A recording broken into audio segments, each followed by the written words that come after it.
Économie de Max sur i24 News, soyez les bienvenus. Au sommaire aujourd'hui, une nouvelle semaine à haut risque pour la Grèce. Réouverture des banques ce lundi, hausse brutale de la TVA et les éternels remboursements aux créanciers. Tsipras joue son avenir, mais quel avenir aussi dans tout cela pour la construction économique européenne? Analyse et débat dans un instant. Et puis la planète ne parle que de ça aussi, le grand retour de l'Iran sur la scène internationale. L'accord sur le dossier du nucléaire ouvre, on le sait, la porte à la levée des sanctions. Et en première ligne pour en profiter, le commerce. Qu'en pensent les expatriés iraniens? Nous irons à Dubaï tout à l'heure. Voilà pour les titres, merci d'être avec nous. On débute comme chaque jour par l'essentiel de l'actu éco-international avec d'abord la publication des chiffres officiels des réserves en or de la Chine. 1658 tonnes fin juin, plus 60% en 6 ans.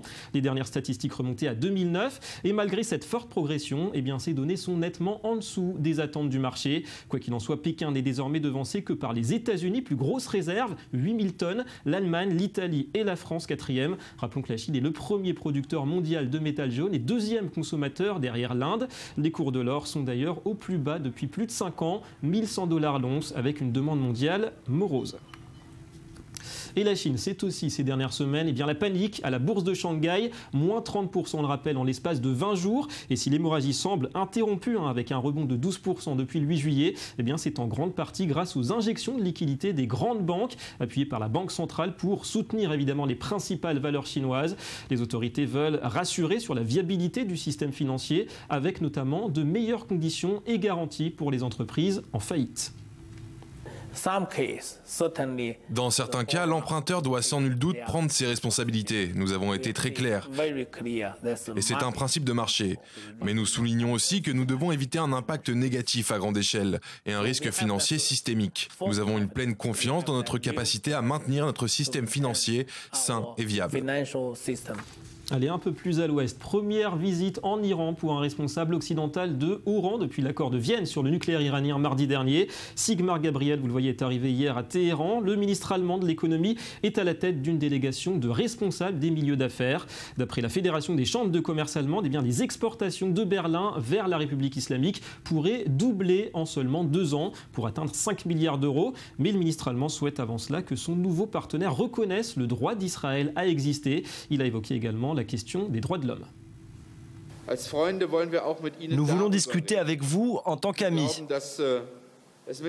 Et nous croyons à un dialogue fructueux. Je suis convaincu que la liberté économique passe aussi par le développement des libertés individuelles. Voilà, en parlant de commerce entre l'Europe et le Moyen-Orient, sachez que Dassault a livré ce matin à Istres les 3 premiers exemplaires des 24 Rafale commandés par l'Égypte en février. Contrat, rappelons-le, à 5 milliards d'euros et première vente à un pays étranger pour cet avion de combat.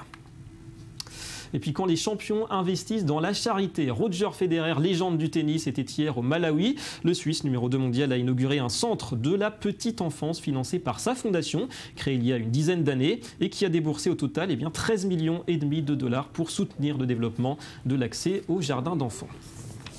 Au Malawi, plus de 60% de nos enfants n'ont pas accès à un service de développement. Et c'est une menace pour l'avenir de notre pays, parce que ces enfants en sont le futur. Et sans accès à l'éducation, ils ne peuvent pas bien démarrer dans la vie. Cela met en péril notre pays et son avenir. Ma mère était d'Afrique du Sud et y a souvent voyagé. Et puis les responsables de la fondation m'ont dit que le Malawi avait besoin d'aide, surtout au niveau des jardins d'enfants. J'ai dit d'accord, avant l'entrée à l'école, il y a du travail à faire. Nous avons analysé et réfléchi aux moyens les plus efficaces d'apporter notre aide. Je suis content de le constater de mes propres yeux aujourd'hui.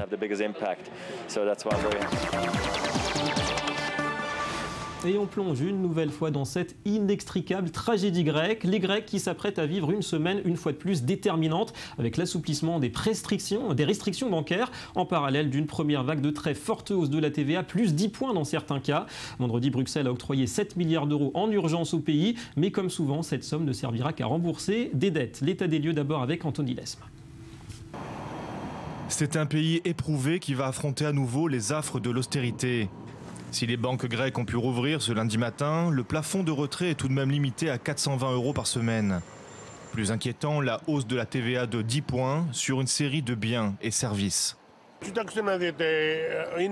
Regardez, on a pris une voie à sens unique. Nous serons obligés de payer et de se plier à ces mesures. Il n'y a pas d'autre solution. Je n'ai pas voté pour eux, mais cette fois, je suis de leur côté et je crois en ces mesures. Je pense qu'ils seront en mesure de passer ces mesures, mais ce gouvernement a écrasé nos espoirs. Tant de gens ont voté pour eux et maintenant leurs espoirs ont été réduits à néant. Donc ces mesures vont passer, mais ils vont bientôt tomber parce qu'ils ont beaucoup trop menti. Opposés à l'accord entre la Grèce et la Troïka, de nombreux ministres ont démissionné de leur poste. Entré en fonction samedi, le nouveau gouvernement a désormais la charge de mettre en place les mesures signées à Bruxelles. Il est maintenant temps de se mettre au travail, de travailler dur, de changer la situation, de sorte que les gens puissent compter sur le gouvernement dans notre lutte pour préserver les plus faibles, afin de sortir de cette énorme crise. Pour ratifier l'accord, les parlements ou gouvernements européens doivent l'approuver. Sans doute le plus attendu d'entre eux, le Bundestag allemand l'a voté, ouvrant la voie au nouveau plan d'aide pour la Grèce de plus de 80 milliards d'euros. Pour l'heure, l'État contrôle toujours les capitaux. Ces verrous qui étranglent l'économie auraient déjà coûté 3 milliards d'euros à la Grèce, hors secteur du tourisme. Selon la Chambre de commerce et d'industrie d'Athènes, 4500 containers sont toujours bloqués au port, faute de règlement. L'austérité sans changement structurel conduirait à coup sûr la Grèce au chaos. Ouais, chaos puisque pas de possibilité visiblement de reprise de la croissance. Alors justement, désendettement ou croissance, faut-il choisir? Et la Grèce est-elle la victime finalement des choix stratégiques de ses partenaires européens? Deux invités pour en débattre. On accueille Ben Amoyal, bonjour. Bonjour David. Gérant de portefeuille Premia Capital, et puis Laurent Hatchouel, bienvenue Laurent, analyste économique. Bonjour. Voilà, alors on va parler aujourd'hui, on va d'abord s'intéresser à l'état dans lequel l'Europe sort finalement pour l'instant de ces longs mois de tension avec la Grèce.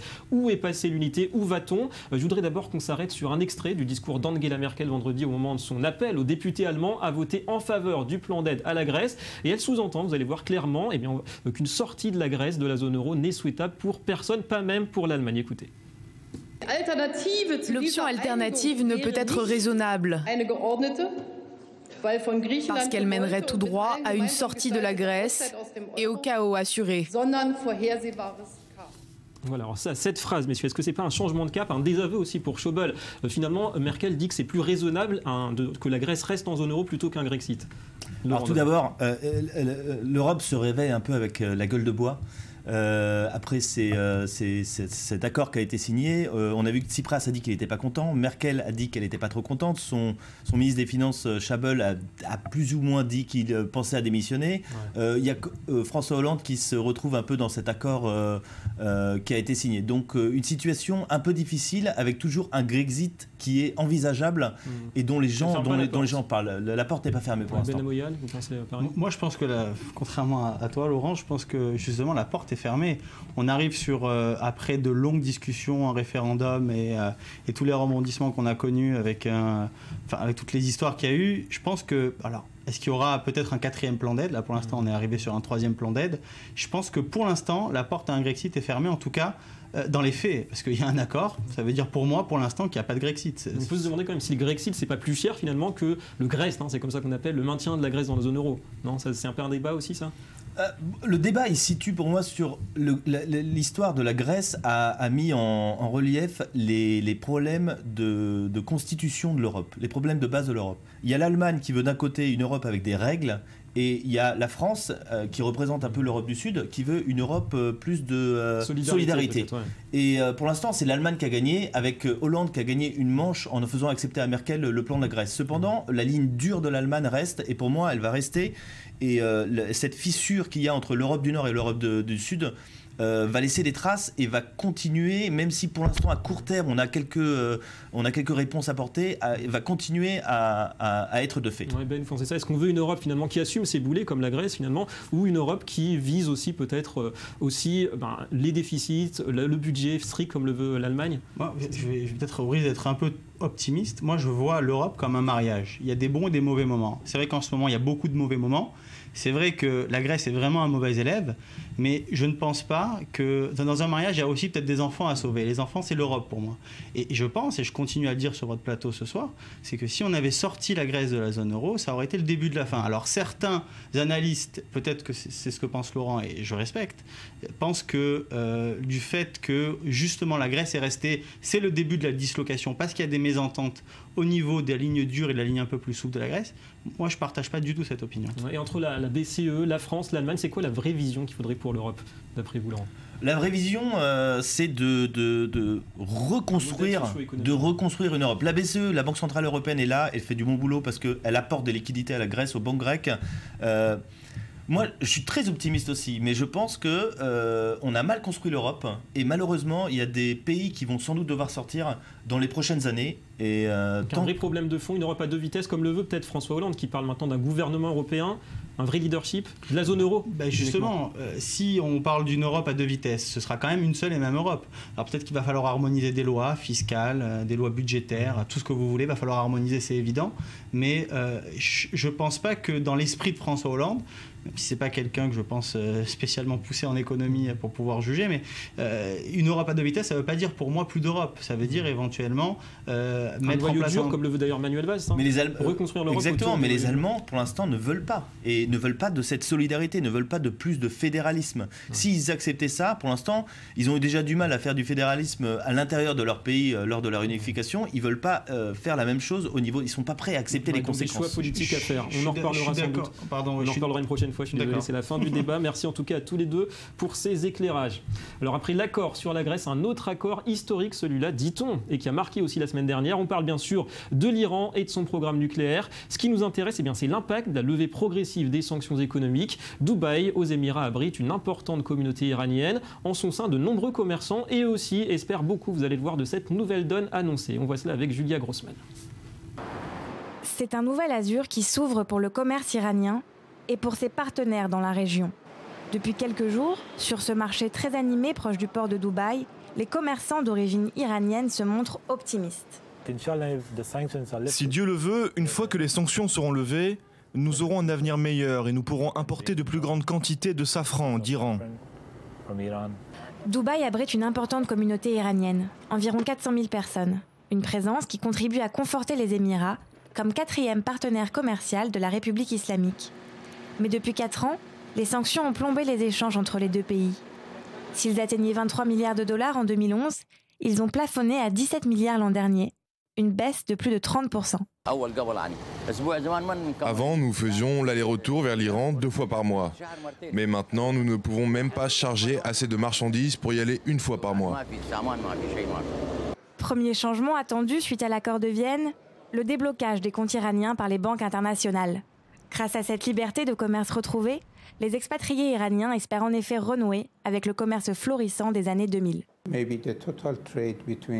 Si les sanctions sont levées, peut-être que le commerce global entre l'Iran et les Émirats la première année augmentera de 15 à 20% de plus que le taux actuel. Signe de cette ouverture attendue, la compagnie aérienne Emirates de Dubaï vient d'ailleurs d'annoncer l'ouverture en septembre d'une nouvelle liaison avec l'Iran vers la ville de Mashhad. 5 vols par semaine et un flot grandissant de touristes vers l'Iran. Et le Media Watch tout de suite. La revue de presse en mode séance de rattrapage avec l'essentiel de ce qu'il ne fallait pas rater durant le week-end. Bonjour Johanna Citruc. Bonjour David. On voit ça avec vous. On commence par Dominique Strauss-Kahn qui accuse l'Allemagne de diktat. Oui, ce week-end, l'ancien patron du FMI a publié une lettre ouverte, un message en 3 langues, en anglais, en français et en allemand, pour dénoncer le contexte dans lequel un accord sur la Grèce a été trouvé. D'ailleurs, il ne parle même pas d'un accord, mais d'un diktat de Berlin, un diktat qui crée un climat dévastateur dans l'Union européenne. Pour DSK, le problème, c'est que la victoire idéologique a primé sur les intérêts européens. Il explique que les États doivent accepter une réduction de la dette grecque plutôt que de repousser le problème et donc de l'empirer. Et ce n'est pas la première fois qu'il suggère cette solution aux créanciers d'Athènes, puisque déjà après l'affaire du Sofitel, en septembre 2011, lors d'une interview sur TF1, Dominique Strauss-Kahn expliquait à Claire Chazal que la Grèce était trop appauvrie pour rembourser l'intégralité de sa dette et qu'il fallait que les pays de la zone euro soient solidaires, qu'ils acceptent donc donc de reconnaître leurs pertes. Une position qui reste tout à fait d'actualité. Autre actu, justement, Johanna, ces derniers jours, c'est Google qui gagne en bourse 65 milliards de dollars en une seule journée. Oui, vendredi, l'action du géant d'Internet a clôturé à près de 700 $. Ça représente une hausse de plus de 16%. Et en termes de valorisation boursière, c'est un gain supérieur à 65 milliards de dollars pour atteindre un total proche de 470 milliards. C'est un véritable record, puisqu'en tout juste 24 heures, Google a empoché plus que la valeur de certaines grosses compagnies cotées en bourse, comme par exemple le groupe informatique HP, valorisé à 55 milliards de dollars. Et d'après les analystes, eh bien, cette hausse soudaine serait due aux résultats meilleurs que prévu, mais aussi à l'annonce de la nouvelle directrice financière qui a révélé son intention de mieux maîtriser les dépenses de la société. Un bon résultat, bonne com, ça fait jackpot. Et puis direction l'Espagne où on peut trouver un aéroport pour 10 000 € seulement. Oui, et pourtant rien ne laissait présager un tel échec. Le premier aéroport privé d'Espagne était bien situé à 230 km au sud de Madrid environ. Il était flambant neuf. Sa construction au début des années 2000 avait coûté 450 millions d'euros et il avait prévu d'accueillir plus de 2,5 millions de passagers par an. Mais entre-temps, la crise est passée par là. Il a dû déclarer faillite et aujourd'hui, il serait donc sur le point d'être revendu 10 000 €, soit 4 000 fois moins que le coût estimé de ses infrastructures. Un fiasco qui profite à un groupe chinois. Merci Johanna, à très bientôt. À bientôt. Voilà, fin de cette édition. Merci à vous de nous avoir suivis. Économie Le Mag revient demain sur i24 News. Large dossier sur Cuba et les effets de la normalisation avec les USA. Restez avec nous, l'info continue.